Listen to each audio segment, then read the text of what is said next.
As much as the Spokane Police Department and its officers would love to move past what happened inside the zip trip, now 8 years ago, Otto Zehm's death did serve as a catalyst for change that is already underway inside this police department, change that is certainly best for officers as well as this community.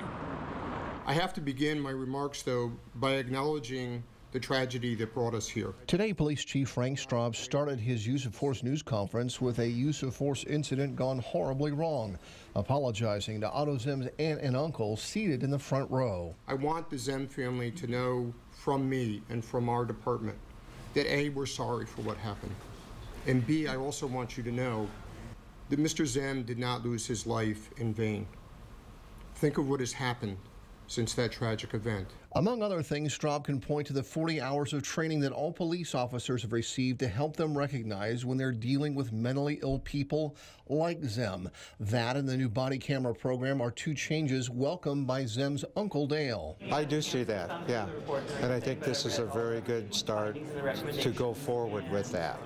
So I hope it continues, and I'd like to see that all go the way it is going. The report also found that when force was used, particularly non-deadly force, the incident was not well documented or reviewed with a mind for avoiding the same type of incident in the future. The review stressed the need to test and identify officers who seem to have a short fuse when it comes to their temper. The findings may ruffle some feathers and certainly mean more work for the department's top brass, but today the mayor made it clear their job depends on it. It is not up for debate. It is not up for discussion. We will work with the Department of Justice COPS program, the City Council, the Police Department, and the community to make sure it gets it done within the established timelines in the implementation process.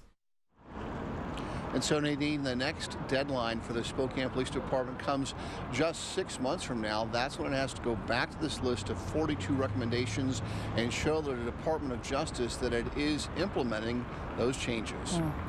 Jeff, for people who think that Spokane's police may be too heavy-handed, what sticks out as concrete changes in the way the police department does business? I would really think it would have to be the training. You know, training is very expensive and time-consuming from the department. It takes them away from patrol duties in our neighborhood.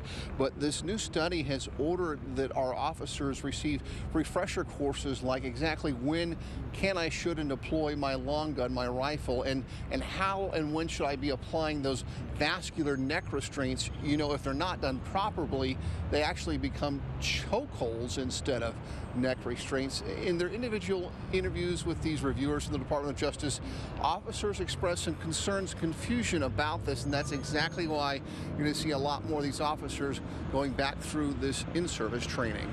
Reporting live in Spokane, Jeff Humphrey, kxly 4.